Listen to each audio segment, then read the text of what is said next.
Alright, so this is going to be a video overview of Project Aurora and some of the features that it has. We'll go over disassembly, servicing, whatnot, and I will also demonstrate the compatibility with other uppers that you can have rebarreled. In the other case of my SOCOM upper, I have it barreled in 9/16, whereas this is 17/32. So, just as a demonstration, here is prototype number 3 firing bamboo darts.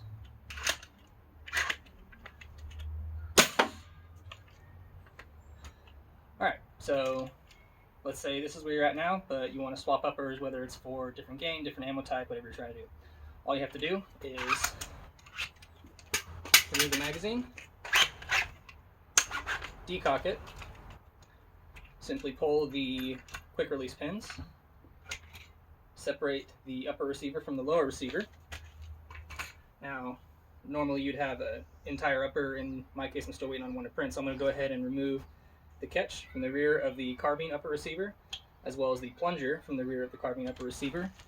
We'll set that to the side. Now I'll take the SOCOM upper receiver, reinstall the plunger in the back of this one, take the catch, and reinstall the catch in the back of this one, and that's all there is to it. Now, simply make sure that the follower, which I'll show you in a minute when I get closer to the camera, is in the correct position. Make sure the plunger is in the full forward position and the catch is vertical, and simply reinstall the upper onto the lower receiver, reinstall the quick release pins, and you are done. So this upper receiver now has a different barrel. It is now barreled in 9/16 to fire the ACC2 darts. So we can go ahead and cock it.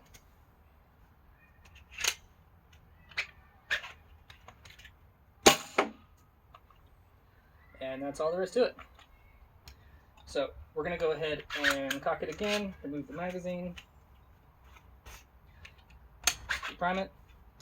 Alright, so now we're back in a resting state. Now, and just as a point of curiosity for some folks, this is a standard AR buffer tube, which means that it takes any standard AR stock you want to install on it. So, easy peasy, all there is to it. This one I fitted a PEC 15, a fixed magnification scope, and in the event that I need to, 45-degree backup iron sights to canner off and use the irons. So, I'm going to go ahead and come in closer to the camera and show some of the features of the internals, as well as servicing and some of the neat little parts that I was managed to stick inside of this thing. So, go ahead and come up here. Now, I'm going to go ahead and remove 2 quick release pins.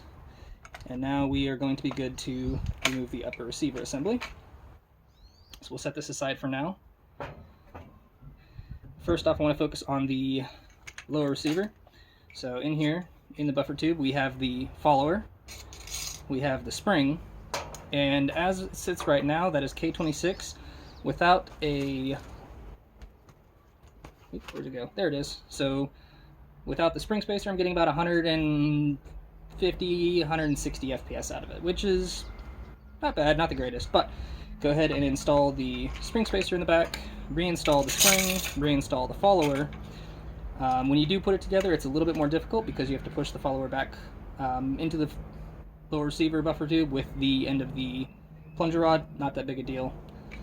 But with that installed, it's getting high 170s, low 180s with bamboo darts. I have gotten a little bit higher results with the Nexus Pro darts with as high as 203 FPS. So go ahead and set these off to the side. Now also onto the lower receiver, I have integrated a storage slot in the front, so it carries one onboard spare catch mech that just sits in there, and in the event you need it, there is a small O-ring storage slot for the pusher O-ring in the bottom of the receiver. Now when the upper receiver is on, it actually blocks the catch from coming out here, and it blocks the O-rings from coming out here with the plunger tube. So now we're going to go ahead and set the lower receiver aside, and we're going to go ahead and focus on servicing the upper receiver. Now as it sits, you don't need any tools or any really anything to access and service everything inside that you see here. So to remove the catch, you simply make sure that the plunger is seated at the bottom of the plunger tube, lift up on the back, and pull it out of its catch. So there's the spring on it, just sits in the top of the upper receiver. Now we can go ahead and remove the plunger tube. There is a double O-ring seal on the plunger head. Those can be replaced at this time if needed. Now we're going to go ahead and prime the upper receiver. Now in this position, you have access to the O-ring that seals it to the barrel itself. Now, you may have noticed when I went to fire this that the maximum stroke length is only about right there, which leaves you this extra inch. Now you could be thinking, oh, you could have made that shorter. I actually have this other inch and a half in here by design so that when it's disassembled in this state, you can push the priming handle all the way to the rear of the barrel assembly here. And what it does is it pushes the pusher out the backside of the plunger tube, and you can service this O-ring that seals the pusher mechanism into the plunger tube itself.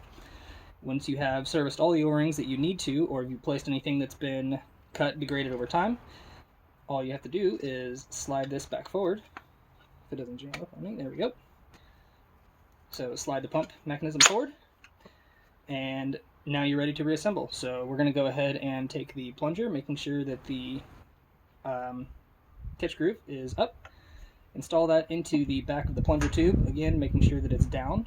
Take the catch, slide the spring into the catch spring hole and over the back of that. And now that's it. The upper receiver is reassembled. So we're going to go ahead and grab the lower receiver again and reverse order. Take the spring, install it, take the follower. Notice that it has a half notch cutout with a hex seat for it. That actually mates up to the back of the plunger. Reinstall that back into the lower receiver, and that's it. That's all there is to it. Oh, actually, you know what? Since I have the opportunity, I'll take my 2 spare O-rings and reinsert them into the storage slot. So now we simply take the upper receiver, give it a shake, make sure the catch is vertical on the back of it, and reinstall the pins.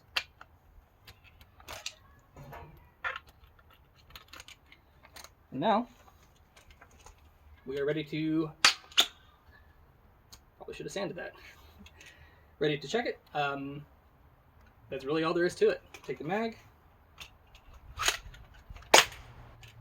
and we're now ready to fire again.